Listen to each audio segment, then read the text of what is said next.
ይሄንን ጉድ ሰምታችኋል? በጣም በኩራት የትም ቦታ ሄጄ ባሌና ልጆቼ ክርስቲያኖች ናቸው ስል በኩራት ደረቴን ነፍቼ እማፍርበት ከመሰለሽ። ሰለምቴ ወንድማችን ምን እያለ ነው? ሁለተኛ የምታቀርቡት አግሪመንት ራሱ ጤነኛ አይደለም። እሳቸው አላከበሩትም። እንዴት እሳቸው የራሳቸውን ልደት እንዴት ያከብራሉ? እሳቸውን የሚወዱ የእሳቸው ተከታዮች ናቸው የእሳቸውን ልደት ሊያከብሩ የሚችሉት። ሰርግና ለቅሷችን እናንተ በጣም አጥባቂዎች ናችሁ፣ ወገኞች ናችሁ የሚሉ ሰዎች ዛሬ ተበራክተዋሉ፣ በስተዋሉ። አሰላሙ አለይኩም ወራህመቱላሂ ወበረካቱ። ሰላም ጤና ፍቅር በያላችሁበት ያለን ጥግ ዳር ድንበር ይድረስ። አናነኝ እንደመላችሁ ውድና የተከበራችሁ የአኑን የቁም ነገር ቤተሰቦች ዛሬም እንደተለመደው በቁም ነገር በአስተማሪ ወቅታዊ ቪዲዮ ተመልሼ መጥቻለሁኝ። ሁላችሁም ይህንን ቪዲዮ ላይ እንኳን ጠቅ እያደረጋችሁ እንድትጀምሩ በአክብሮት ጠይቃለሁኝ። አብራችሁን ቆዩ። ወንድ ብትሆን እኮ ዛሬ ክርስትና ነበር። ሴት ስለሆነች ሌላ 40 ቀን አላት ገና 40 ቀኗ ነው። ታሳዝናለች። ልጆችን ትተኛ። በጣም በኩራት የትም ቦታ ሄጄ ባሌና ልጆቼ ክርስቲያኖች ናቸው ስል በኩራት ደረቴን ነፍቼ እማፍርበት ከመሰለሽ። ሙስሊም የሆነች ሴት ሙስሊም ያልሆነን ወንድ ማግባት ፍጹም ክልክል ነው። ጋብቻም አይባልም። ጋብቻ ነው ብሎ እንኳን አንድ ጎጆ ውስጥ አብረው ቢኖሩ ዚና ውስጥ ነው ያሉት። በዚህ ሂደት የሚወለደው ልጅም የዚና ልጅ ነው። እንዳለ ሐያታቸው ተበላሽቷል። ወላ تنكح المشركين حتى يؤمنوا ولا عبد مؤمن خير من مشرك ولو أعجبكم እክቹና ቁርአን የተናገረ ለሙሽሪኮች ልጆቻችሁን አትዳሩ ከአላህ ጋር ሌላን አካል ለሚያመልኩ ማለት ነው። አሁን የተጠቀሰው አካል ያመልካል ከአላህ ሌላ።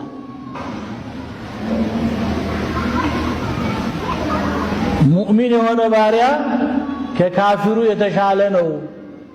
ያ ካፊሩ ቢያስደንቃችሁም እንኳ ቁመናው ያምራል፣ መልኩ ሰልከክ ያለ ነው ብትልም ወይ ደግሞ ሀብት አለው አንበሽብሾ ያኖረኛል ብትልም ይሄ ሰው ወደ እሳት የሚጣራ ነው። أولئك يدعون إلى النار والله يدعو إلى الجنة والمغفرة بإذنه። እኚህ ሰዎች ወደ እሳት ነው የሚጣሩት፣ አላህ ደግሞ ወደ ጀነትና ወደ ምህረት ነው በፈቃዱ የሚጣራው ይላል። በሌላም አንቀጽ ላሁነ ሒሉ ለሁም ወላሁም የሒሉነ ለሁነ ይላል።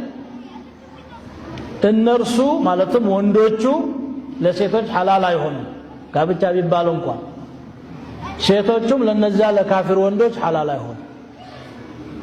ወላ ቱምሲኩ ቢዕصም الكوافر ካፊር ሴቶችን ሚስቴ ናት ብላችሁ እጃቸውን አትያዙ ይላል። ይሄ ሁሉ ሐራም መሆኑን ያረጋግጣል። ስለዚህ ካፊር የሆነን ወንድ ሙስሊም ሴት ማግባት ትችላለች የሚል ደካማ ቀውል እንኳን የለም። ኢጅማዕ ነው ቢላ ኺላፍ عند جميع المسلمين። ሱብሃንአላህ እጅግ በጣም የሚገርም ነው። አላህ ሱብሃነሁ ወተዓላ ሁላችንም ከእንደዚህ አይነት ውርደት ይጠብቀን። መግቢያ ላይ ያያችሁት ቪዲዮ አለ። ልክ የሸይኹ ንግግር ከመጀመሩ በፊት የአንድ ቲክቶከር የተናገረችው ንግግር አለ። ሙስሊም ነኝ ትላለች። እንግዲህ ልጆቼ ባለቤቴ ክርስቲያን በመሆናቸው አላፍርበትም ምናምን ብላ ስትናገር ሰምታችኋል። የባለቤቷ ተውት ይቀርና ቢያንስ የልጆቿ ነገር ራሱ ምንም አያሳስባትም። ምን አይነት ነገር ነው ይሄ? አንድ ሰው ያመነበትን እኔ ጀነት እገባበታለሁ ያለውን ነገር ለልጆቹ ካልተመኘ፣ ልጆቹ እንዲሆኑ ካልጓጓ ለምን ወለድሻቸው? ባለቤትሽ ክርስቲያን ነው አይደል? ክርስቲያን እንዲሆኑ ከፈለገው የኔ መንገድ ትክክል ነው፣ የኔ መንገድ ገነት ያስገባቸዋል ብሎ ስለሚያስብ እኮ ነው። የኔ እምነት ገነት ያስገባል ብሎ ስለሚያስብ ነው። ወይስ አንቺ በእስልምናሽ ትጠራጠራለሽ? እውነት ሙስሊም ነኝ ብለሽ የምታስቢ ከሆነ ሙስሊም እምነት አላህ ስብሓን ወተዓላ ጌታ ነው፣ ነቢይ ሙሐመድ የአላህ ስብሓን ወተዓላ መልእክተኛ ናቸው፣ ይህ መንገድ ቀጥተኛው መንገድ ነው፣ ይህ መንገድ የጀነት መንገድ ነው ብለሽ የምታምኝ ከሆነ እንዴት ለልጆችሽ አትጓጉላቸው? እንዴት ለልጆችሽ ያንን ውብ መንገድ አትመኝላቸው? በጣም በኩራት ነው ምናምን። እኔ እኮ ድፍረታችሁ ራሱ እኮ ወጥታችሁ ስትናገሩት እና ሐቂቃ እኔ ላንቺ ምንም ማዝበትም ምናምን ጉዳይ የለም። አንዳንድ ሰው አውቆ የተኛ ቢቀሰቀሱት አይነቃም ይባላል። እኔ የሚያዝነኝ አንቺን የሚከተሉ አንቺን በጭፍን የሚከተሉ መንጋዎችሽ በጎችሽ ያሳዝኑኛል። 24 ሰዓት ላይ ቁጭ ብለው አንቺን የሚከታተሉ አንቺ የምትናገር እውነት ነው ብለው የሚቀበሉ በተለይ በአረቡ ዓለም ያሉ እህቶቼ በጣም ያሳዝኑኛል። አንድ እየተናገርክ ራሱ ካስፈለገ ኮመንት ላይ ገብቶ እኮ ሊሰድቡ ይችላሉ። አሁን ረታይ ምናምን እሷን ለመምከሰት ሞክር ይሄ መንገድ ልክ አለ ፍትል እሷ ሳትሆን የሷ መንጋዎች ተነስተው ይሰድቡሃል። عجيب ነው والله الله ይጠበቀን። እኔ እንዴት የሰው ልጅ በዚህ ልክ በልጁ እንኳን ለልጁ እንኳን ጥሩ ነገር አይመኝም። ይሄ አለመመኘት ነው፣ መጥፎ ነገር መመኘት ነው። እኔ እንደኔ ማለት ነው አንድ ሰው እምነቱ ያ እምነት ልክ ነው ብሎ ያመነበት እምነት እውነት ካለበት ለልጁ ጥሩ ነገር ይመኛል እንጂ የእሳትን መንገድ ሊመኝ አይችልም በፍጹም።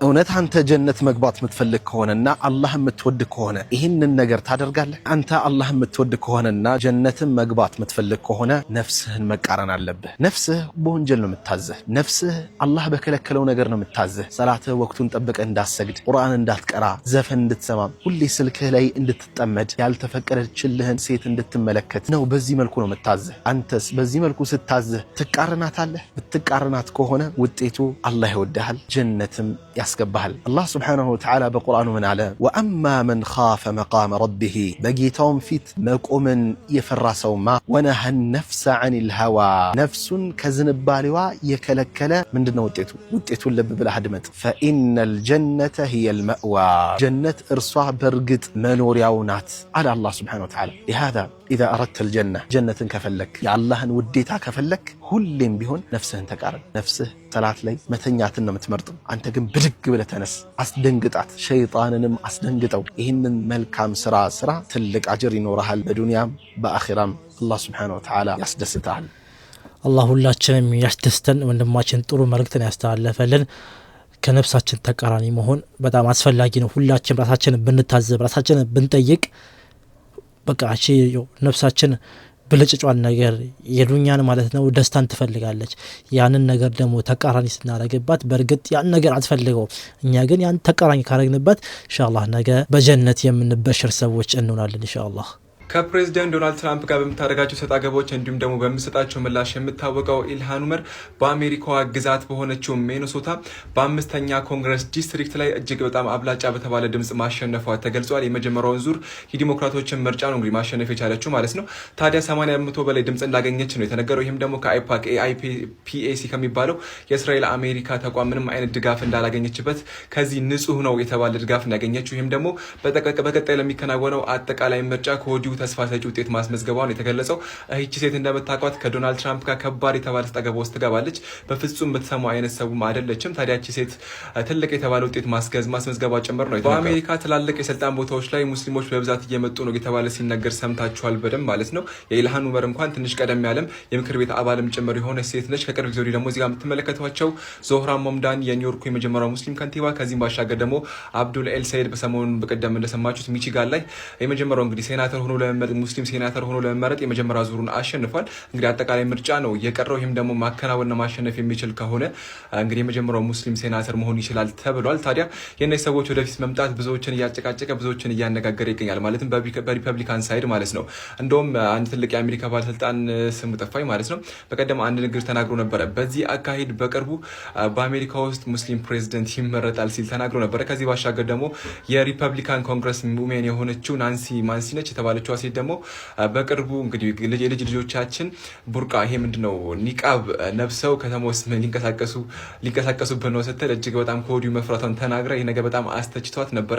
እንግዲህ በሪፐብሊካን ሳይድ እጅግ በጣም ጥብቅ የሆነ ጸረ ሙስሊም እንዲሁም ጸረ ስደተኛ የሆኑ አቋሞች ይንጸባረቃሉ። ታዲያ አሁን ላይ እነዚህ ሰዎች ሙስሊሞች እጅግ በጣም ወደፊት እየመጡ ይገኛሉ። እኔ እዚህ ጋር በጣም እገረማለሁኝ። ማንም ይሁን ማንም በሀገራችን በዚህ ተሳሰቦች አንዳንድ ቦታዎች ላይ አሉ። ማንም ይሁን ማንም እንግዲህ የመምራት አቅሙ ይኖረው አቅሙና ችሎታው ይኖረው እንዲሁም በስርዓት ህዝቡን ያገልግል እንጂ ከየትኛውም እምነት ቢመጣ ምን ችግር እንዳለው አይገባኝም። እጅግ በጣም ሙስሊሞች ወደ ስልጣን እንዲመጡ አይፈለግም ማለት ነው። አቅም ካለህ ችሎታ ካለህ እና ህዝብ ማገልገል የምትችል ከሆነ ከየትኛውም ዘር ከየትኛውም እምነት ብትመጣ እጅግ በጣም ኖርማል ነገር ነው። ኤኒዌይስ አሜሪካ ላይም ከቅርብ ጊዜ ወዲህ እጅግ በጣም ብዙ ሙስሊሞች ወደፊት እየመጡ ወደ ስልጣን ቦታዎች እየመጡ ይገኛሉ። ይሄንም ተከትሎ በሪፐብሊካን ሳይድ ከባድ ጩኸት እየተሰማ ይገኛል። እንደውም ከአብዱል ኤል ሰይድ ጋር በተገናኘ አጠቃላይ ምርጫው እንዳያሸንፍ ከወዲሁ እጅግ በጣም ትልቅ ንቅናቄዎች የተከናወኑ እንደሆነ ተነግሮ እንደውም ትልቁ የአሜሪካ ባለስልጣን አንድ ትልቅ ባለስልጣን ይሄ ነገር እጅግ በጣም ፍትህ አይደለም፣ አንድ ሰው ሙስሊም ነው ተብሎ ብቻ እንደዚህ ነገር ሊደረግ አይገባም ሲሉም ይህን ድርጊት ተቃውመዋሉ ማለት ነው። ኤኒዌይስ ኢልሃን ኡመር የመጀመሪያውን ዙሩን አሸንፋለች ሚኒሶታ ላይ ዲሞክራቶችን እጩነት ለመሆን ማለት ነው። እንግዲህ አጠቃላይ ምርጫ ይቀራል። እሱም ደግሞ የምንመለከተው ነው የሚሆነው። ኢላ አድርሳችሁ ብዬ ነው። ሰላም አለይኩም ይመቻችሁ። ወአለይኩም ሰላም ወራህመቱላህ። አንተም ይመቸ። እንግዲህ ይህን መልእክት የሚመለከታቸው በአሜሪካ የሚገኙ በተለይ ደግሞ በሚኒሶታ የሚገኙ ወንድሞቻችን ናቸው። እስቲ መረጃው ካስደሰታችሁ ኮመንት ላይ አለው በሉ። እናንተ በጣም አጥባቂዎች ናችሁ፣ ወገኞች ናችሁ የሚሉ ሰዎች ዛሬ ተበረካክተዋሉ፣ በስተዋሉ። አላህን ፍራ ብሎ ለመናገር ዛሬ የሚያሸማቅቅበት ደረጃ ላይ ደርሰናል። ዛሬ እስቲ ለቅሷችን ኢስላማዊ መልክን የተላበሰ ነው። ዛሬ ሰርጋችንን እስቲ እንመልከተው። ኢስላማዊ ሰርግ ነው። ነቢዩ አለይሂ ሰላቱ ሰላም በሄዱበት መልክ ነው የምንሄደው። ዛሬ እዚሁ ሱሉልታ ላይ ዑለሞቻችንን አንገት የሚያስደፋ ኡስታዞቻችንን አንገት ያስደፋ የሆነ ክስተትን አልተገበርንም፣ አላደረግንም። ምን አለበት? ምን ችግር አለው? ችግር አለው የለውም አንተ አይደለም የምትወስነው። ሸሪዓው ችግር ያለው ያለውን ችግር አለው ብለህ ታስኬዳለህ። ሸሪዓው የፈቀደውን ትፈቅዳለህ፣ የከለከለውን ትከለከላለህ። ሰርግህ በምን መልኩ መሆን አለበት? ሸሪዓውንና ሸሪዓውን በጠበቀ መልኩ። ዛሬ ልጆችን ለቁም ነገር ካበቃ የምታስመርቅ ከሆነ የምትመረቅ ከሆነ ሸሪዓውን በጠበቀ መልኩ ኢስላማዊ አደቡን ስርዓቱን በጠበቀ መልኩ ማስኬድ ይቻላል። ለቅሶ እንዴት ነው? ለቅሶ በምን መልኩ ማሳለፍ አለብህ? እንግዳ በምን መልኩ መሸኘት አለብህ? ሸሪዓው መንገድን አሳይቷል። አለበለዚያ በእያንዳንዷ ወንጀል አማመላህ እንጠየቃለን። ዛሬ የጨፈርንበት መሬት እኮ ይጠይቃል። መሬት ነገ የቂያማ ቀን ምስክር ሆኖ ይመጣል። ኢዛ ዙልዚለቲል አርዱ ዚልዛለሃ ወአኽረጀቲል አርዱ አስቃለሃ ወቃለ ልኢንሳኑ ማለሃ የውመኢዝን ቱሐዲሱ አኽባረሃ ቢአነ ረበከ አውሃ ለሃ አተድሩነ ማ አኽባረሃ። ነቢዩ መሬት ትናገራለች የሚለውን የቁርአን አንቀጽ ሲፈስሩ መሬት ወሬዋ ምን እንደሆነ ታውቃላችሁ? ምን እንደምትናገር ታውቃላችሁ? ነገ የቂያማ ቀን ሰውየውን ታመጣዋለች። እኔ ቦታ ላይ በዚህ ቀን በዚህ ቦታ ላይ እዚህ ሀገር ላይ አልዘፈንክብኝም፣ ዝሙት አልሰራክብኝም፣ አላጭበረበርክም፣ ሰው አልገደልክም። መሬት እያንዳንዷን ነገር ትመሰክራለች። ዛሬ ተቀመመን ካቲቢን በቀኝና በግራ በኩል የተቀመጡ የተከበሩ ጸሐፍት መላእክቶች አሉ። ምንድነው የሚጠብቁት? ያዕለሙነ ማ ተፍዓሉን፣ እናንተ የምትሰሩትን ነገር ያውቃሉ፣ ይጽፋሉ። ምን እንደተናገርን ምን እንደሰራን እያንዳንዱ ነገር ይጻፋል። እያንዳንዱ ነገር እውነት ነው እኮ አንዳንድ ሰዎች ስትመክሯቸው ይይርክበት እውነት ነው እኮ አንዳንድ ሰዎች ስትመክራቸው የሆነ መንገድ ሲስቱ ከሸሪዓውም ሲወጡ ኧረ ተው ቆም በል ስትለው አቡ አታካብዱ የሚል ሰው አልገጠማችሁም?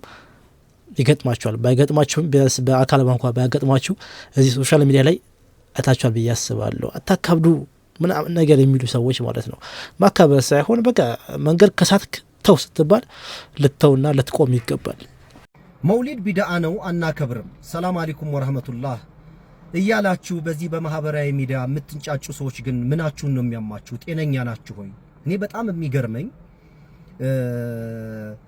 ከሃይማኖተኛ የሚደብረኝ ባህሪ ጄጅ ይደራረጋል፣ ሌብል ይደራረጋሉ፣ ጭቅጭቅ ይወዳሉ፣ ንትርክ ይወዳሉ።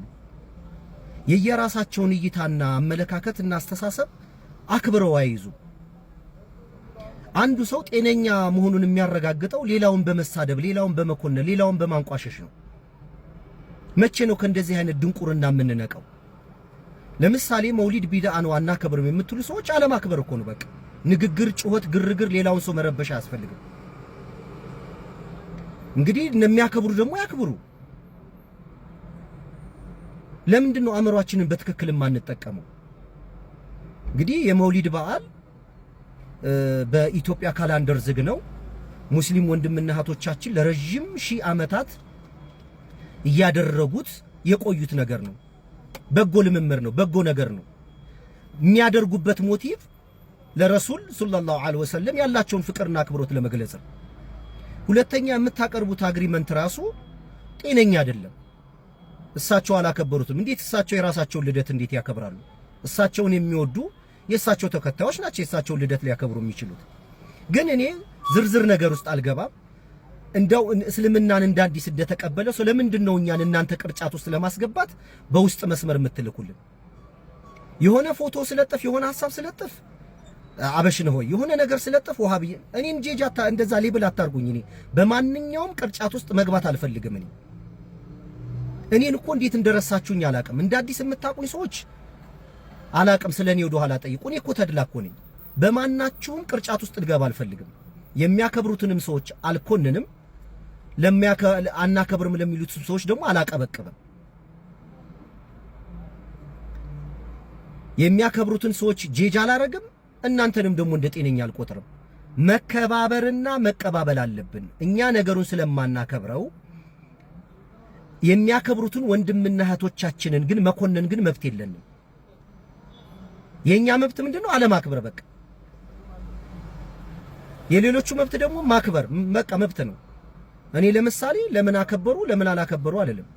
አሁን በዓሉ ሲደርስ እንኳን አደረሳችሁ እላለሁኝ። ሞቲቭ የሚደረግበት መንገድ ጤነኛ ነው ብዬ ስለማስብ እኔ ለሰው የማይጎዳ በጎ ነገር ከሆነ አክሴፕት ነው የማደርገው። ለሰው የሚጎዳ ግን ከፍጥረት ስርዓት ጋር የሚጋጭ ነገር ግን ማንኛውንም ነገር አልቀበልም። ስለዚህ መውሊድ ቢድዓ ነው አይባልም፣ ነውር ነው። ስርዓት ያዙ። ሰላም አለይኩም ወራህመቱላህ። ወአለይኩም ሰላም ወራህመቱላህ። እንግዲህ ለወንድማችን ተድላ አዲስ ሰላምቴ ነው።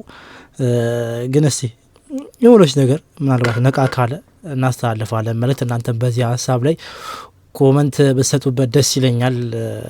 አሁን ያለ ሀሳብ ምንድነው መውሊድ ማታከብሩ ሰዎች የሚያከብሩትን ለምን አታከብሩ እያላችሁ ትመክራላችሁ የሚል ነገር ያነሳው። ስድብ ምናምን ካለው እኔም እቀበልሃለሁ። እነዚህ ነገሮች ጥሩ አለ እልህ ውስጥና የባሰ ብሽሽቅ ውስጥ ነው የሚከቱት።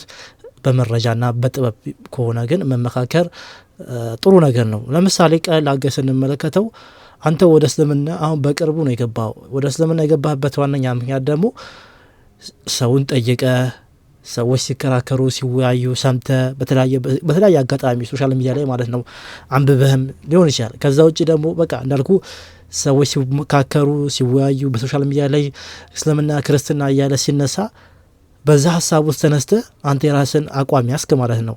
ይሄ መንገድ ትክክል ነው ብለህ ያስክ ማለት ነው። ያዝብልኝ እዚህ ጋር ይሄ ልጅ ሙስሊም አልነበረም፣ ከክርስትና ነው እንግዲህ ወደ እስልምና የመጣው ማለት ነው። እንዴት መጣ? ሰዎች ሲጠያየቁ ሰምቶ ሚዲያ ላይ ያለው ውይይት ምናምን አይቶ ከዛም በኋላ እሱም ጠይቆ ምናምን ነው የመጣው። ስለዚህ አሁን ላይ ከዲን ጭማሪ የሆነ ነገር ዲን ላይ የሌለ ነገር ደግሞ የሚሰሩ ሰዎችን ተው አታክብሩ ምናምን ብሎ መምከር ደግሞ ተገቢ ነው ማለት ነው። ያን ስህተታቸውን ማንቃት ተው ብሎ መናገር ተገቢ ነው። አንተ አጉል ሚዛናዊ ነኝ ምናምን በሁለቱም ወገን ልወደድ ሁለት እግር አለኝ ተብሎ ሁለት ዛፍ ላይ ነው አይወጣም ይባል። እንደዚህ በሁለቱም ልወደድ ምናምን መልሰ ደግሞ ቅርጫት አትተቱኝ እኔ ተድላ ነኝ ምናምን ትላለህ። ይሄ የምታደርገው ምንድነው? የሆነ ተወዳጅ ሰው ለመሆን አንገኝ ይመስለኛል። በቃ ከዚህም ከዛም ሳልጠላ ልወደድ የሚል ነገር ነው እንጂ አንድ ሰው እሳት ውስጥ እየገባ መቼም ዝም አትለው ማለት ትይዘዋለህ። ተው ይሄ እሳት ነው ያቃጥላል ትለዋለህ። እኛ ሳይሆን ውስታዞቻችን ወንድሞቻችን እውቀቱ ያላቸው ሰዎች ደግሞ አዲስ ነገር መጨመር ዲን ላይ የእሳት ነው ወደ እሳት ነው የሚመራው ብለው ረሱል ሰለላሁ ዐለይሂ ወሰለም ስለነገሩ ወደ እሳት እንዳይገቡ እነዚህ ሰዎችን እያዳኑ እየመከሩ ቀጣይ ትውልድም ማለት ነው ይሄ ሞይድ የሚባለው ነገር ወይም ዲን ላይ አዲስ ነገር ፈጠራ እንዳይጨምሩ እየመከሩ ነው ማለት ነው፣ እየተወያዩ ነው ማለት ነው። ምክክር ለምን አለ? ዲን ላይ እንደዚህ ዲን ራሱ መመካከር ነው። ስለዚህ እኔ ላንተ ምክር ማለት ነው ገና አዲስ ሰላምተኝ ነህ ሁሉም ላይ ካልገባው አትበል። ቂራአትህን ቅራ። እኔ ያው ሰለምተኝነትን ላስታውስ ሳይሆን በቃ መቅራት አለበት። ለዲኑ አዲስ እስከሆንክ ድረስ ማታውቀውን ነገር አትነካካ። አርፈህ ተማር። ለአንተ ለአእምሮ ስለተመቸ ብቻ የምትቀበለው ለአንተ ለአእምሮ ስላልተመቸ ደግሞ የምትተው ነገር አለም። ዲን ማለት ዲን በማስረጃ በመረጃ የተገነባ ነገር ነው እንጂ አንተ ከአእምሮ ያልተቀበለውም አእምሮ የተቀበለው እያልክ የምትጨማለቅበት ነገር አይደለም። እና ከቻልክ ቅራ፣ የበሰለ አእምሮ አለ፣ ወጣት ነህ፣ ተማር። ሁሉም ነገር ላይ በቃ በየመጣ እንዲህ ስልክን እያበራ አታውራ፣ አለፍልፍ። ብዙ ነገሮች አሉ የሚያነሳቸው የሚያወራቸው ነገሮች አሉ። ከብዙ ሰዎች ጋር ይጋጫል ምናምን ነገር። እነዛ ነገሮች አንድ ቀንም ይዤ መጥቼ አላውቅም። ይሄ ነገር ላይ ግን በጣም ሴንሲቲቭ ስለሆነ ያመጣሁት። በቃ ዝም ብለህ የማታውቀውን ነገር ነው ያቦካው። ዲን ላይ መመካከር አለ። ዲን ብሎ ማለት ምክክር ነው። ሰዎች በምክክር ነው ችግራቸውን ስህተታቸውን የሚያርሙት። እና ተው እናንተ ሀሳባችሁን ኮመንት ላይ እስቲ አስቀምጡበት።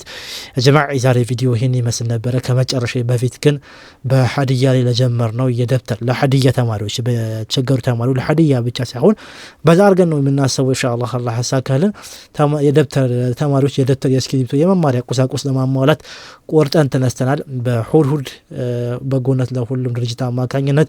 ስለዚህ ሁላችሁም እንድታግዙም በአክብሮት ጠይቃለሁኝ። አካውንቱ እዚህ ፊት ላይ ታለ፣ ኮመንት ላይ ማለ። መጠየቅ የምትፈልጉን ነገር ደግሞ ካለ ስልኬ መዛው ኮመንት ያለላችሁ በውስጥ መስመር በጣም ይቅርታ በውስጥ መስመር መጠየቅ ትችላላችሁ። ሰላም አለይኩም ወራህመቱላሂ ወበረካቱ።